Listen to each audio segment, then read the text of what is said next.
Imaginemos el Mediterráneo hace 2500 años. Al este, el imperio persa de los aqueménidas, una monarquía absoluta con sátrapas, caminos reales, mensajerías y una administración capaz de movilizar recursos desde Egipto hasta Asia Central.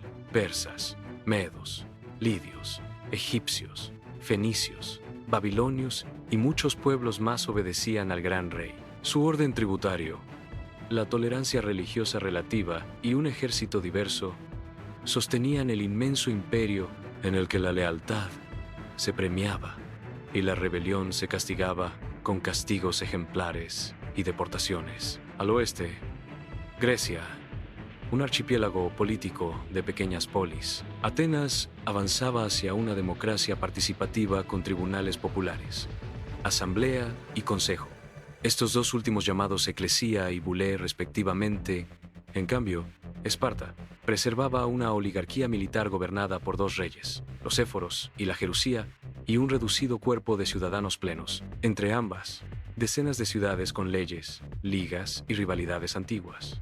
En ese choque de modelos, entre la centralización imperial versus la libertad cívica, germinaron las guerras médicas, conflictos que decidirían no solo la autonomía griega y el equilibrio del poder en el Egeo.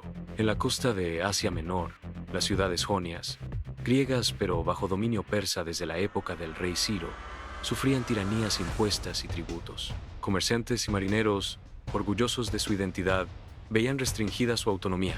En el año 499 a.C., Aristágoras de Mileto encendió la revuelta y pidió apoyo a la Grecia continental. Atenas y Eretria respondieron enviando naves. Juntas atacaron e incendiaron Sardes, capital regional persa.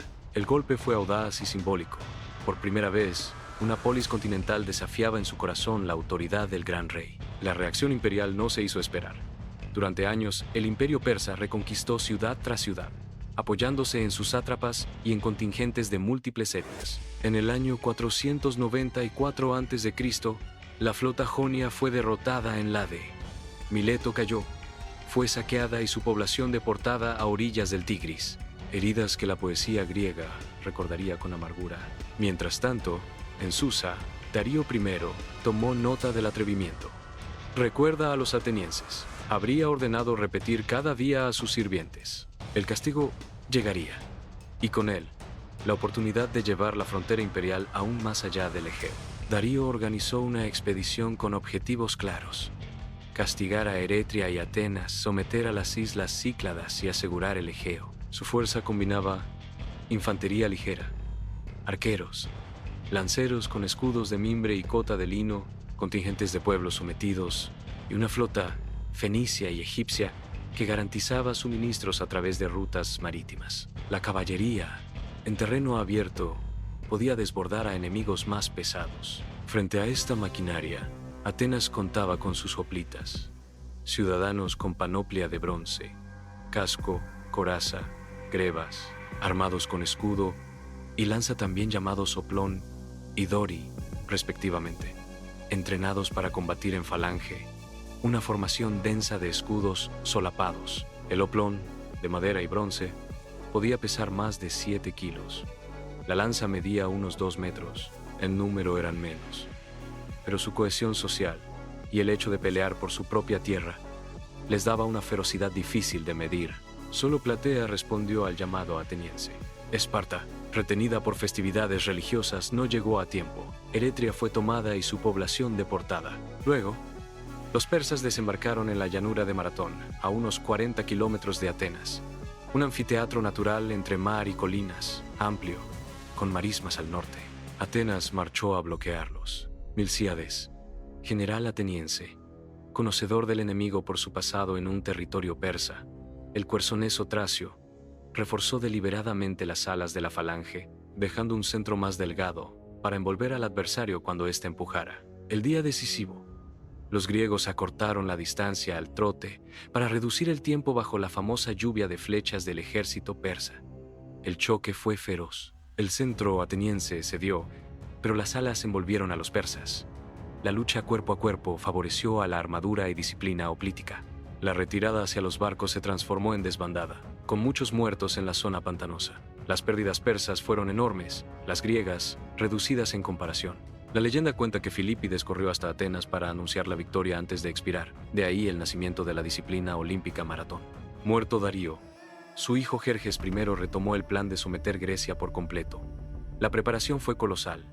Depósitos de grano en Tracia y Macedonia, reclutamiento multinacional, puentes de barcas sobre el Helesponto y un canal abierto a través del istmo de Athos para evitar naufragios. Hombres de todo el imperio, persas, medos, escitas, egipcios, fenicios, bactrianos, lidios, jonios, incluso contingentes de la India, marcharon bajo estandartes de colores en el mar. Marinos fenicios y jonios tripulaban cientos de trirremes y transportes. Ante la amenaza, las polis formaron la Liga Helénica.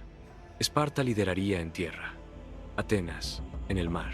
La estrategia griega fue ganar tiempo en pasos estrechos que neutralizaran la caballería y el número. En las Termópilas, el rey espartano Leónidas llegó con 300 espartanos, prácticamente lo que hoy llamaríamos soldados de élite, y varios miles de aliados beocios, focidios, corintios y de otras polis. El desfiladero de las Termópilas, encajonado entre montaña y mar de aguas termales, estrechaba el frente a pocos escudos de ancho. Durante 3 días, los ataques, incluso de los inmortales, la guardia de élite persa, fueron rechazados por el muro helénico. La fortuna cambió cuando el traidor Efialtes, un lugareño, reveló un sendero de montaña. A punto de ser envueltos, Leónidas despidió a la mayoría y quedó con los suyos, más algunos tespios y tebanos, para una defensa final sin retorno. Murieron casi todos, incluido el rey. El sacrificio dio a Grecia un mito de valor cívico frente a la tiranía, y compró días preciosos para organizar la defensa. En paralelo, en el cabo de Artemisio, la flota griega al mando del espartano Euribíades, con Temístocles como alma estratégica, combatió en escaramuzas y choques contenidos. En aguas estrechas, los trirremes griegos practicaron maniobras de ruptura y envolvimiento, infligiendo pérdidas y aprendiendo a combatir como un solo cuerpo. Por otro lado, posteriores tormentas oportunas dañaron a la flota persa. Pero al conocer la caída del paso de las Termópilas, los griegos se retiraron ordenadamente hacia Salamina. El camino a Ática quedaba abierto y ahora Atenas sería el siguiente objetivo persa. Los atenienses embarcaron a su población hacia Salamina y Tresén. Atenas fue incendiada y devastada por los persas. La coalición griega estaba dividida. Algunos querían retirarse al istmo del Peloponeso. El general ateniense Temístocles, en cambio, consciente de que en mar abierto la flota persa impondría su número, urdió un engaño. Hizo llegar un mensaje a Jerjes insinuando que la unidad griega se estaba desmoronando y que estos disolverían su alianza para replegarse en sus respectivas polis. El gran rey mordió el anzuelo y ordenó cerrar las salidas del estrecho de Salamina. Al alba, la armada persa, comprimida en los canales, perdió alineación. Entonces, los trirremes griegos, más cortos y maniobrables, atacaron por sectores. El espolón de bronce rompía tablazones, arrancaba remos y dejaba a las naves enemigas inmóviles para el abordaje. Los fenicios peleaban con valor, pero el hacinamiento los asfixiaba. El viento empujaba el humo de naves en llamas. Los gritos se confundían con el ritmo de tambores marcando el ritmo de los remeros. Desde un promontorio, Jerjes observó cómo su invencible flota se deshacía. Salamina quebró la logística persa. Sin dominio marítimo, sostener al gran ejército en Grecia era inviable. Jerjes decidió retirarse a Asia con parte de sus fuerzas, dejando a Mardonio al mando de un contingente escogido para continuar la campaña en tierra firme. Mardonio intentó primero la vía política.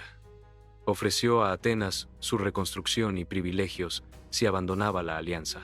La respuesta fue un no rotundo. Se reunió entonces un ejército helénico extraordinario bajo Pausanias, regente espartano con atenienses, corintios, megareos, beocios y otras polis. El terreno de Platea, en Beocia, ofrecía agua y espacio, pero también riesgos por la caballería enemiga. Hubo movimientos nocturnos, malentendidos y choques parciales. Finalmente, unidades griegas, reagrupadas, retomaron la iniciativa y cerraron filas. La falange volvió a ser decisiva. Escudo contra escudo, lanza contra lanza. Mardonio cayó en combate. La moral persa colapsó, y el campamento enemigo fue tomado con su tesoro. Según la tradición griega, ese mismo día, en las costas de Asia Menor, la flota helénica alcanzó la victoria en Mícala. Desembarcó, asaltó a posiciones atrincheradas y quemó las naves varadas. Con Platea y Mícala, Persia fue expulsada de Europa y sus bases del Egeo quedaron aniquiladas. El mito de la invencibilidad imperial se había roto ante ciudadanos disciplinados. Atenas emergió como potencia naval y fundó la Liga de Delos, una alianza que, bajo la retórica de defensa común, canalizó tributos hacia la Acrópolis. Con esos recursos, se reconstruyó la ciudad, se levantó el Partenón y se sostuvo un ecosistema de arte, teatro, filosofía y ciencia que llamamos la Edad de Oro de Pericles. La democracia ateniense se consolidó, ciudadanos en asamblea, sorteo de magistraturas, remuneración para permitir la participación y salarios para los jurados, ampliando la vida cívica. Esparta conservó su prestigio de hegemón terrestre, fiel a su orden austero y a la primacía de la virtud militar. La rivalidad entre ambas potencias desembocaría décadas después en la Guerra del Peloponeso, pero sin las victorias frente a Persia, aquella disputa no habría tenido el mismo marco de autonomía griega. En el plano cultural, las guerras médicas establecieron un relato fundacional, la defensa de la autonomía política frente al despotismo imperial. Si el imperio persa hubiera vencido, la red de polis independientes se habría subordinado a sátrapas y guarniciones. La democracia ateniense quizá no habría madurado. El teatro de Esquilo, la historia de Heródoto, la filosofía de Sócrates, Platón y Aristóteles habrían seguido otros cauces. El mismo Imperio Romano encontró en la Grecia libre un modelo que más tarde inspiraría al Renacimiento europeo y a los proyectos políticos modernos. Las batallas, Maratón con su audacia táctica, Termópilas con su sacrificio, Salamina con su genialidad naval, Platea y Mícala con su contundencia estratégica, enseñan que la geografía, la organización cívica y la estrategia pueden equilibrar fuerzas desiguales. Más que una secuencia de choques armados, fueron la pugna entre dos visiones del orden humano, súbditos de un rey universal o ciudadanos de una comunidad política deliberativa. El sacrificio de unos pocos cambió el destino de muchos. Campesinos, artesanos y ciudadanos soldados defendieron no a un monarca lejano, sino sus leyes, sus dioses domésticos y sus plazas públicas. A la pregunta, ¿qué habría pasado si Jerjes hubiese vencido? La historia responde con un condicional inquietante. Lo cierto es que, gracias a la tenacidad helénica, Occidente heredó una idea poderosa. La libertad política puede resistir incluso al imperio más vasto cuando hay instituciones, aliados, geografía favorable y liderazgo con propósito. Como toda gran historia, su eco perdura. En las instituciones, en el lenguaje político y en nuestro imaginario sobre libertad y poder, ese legado sigue interpelándonos hoy.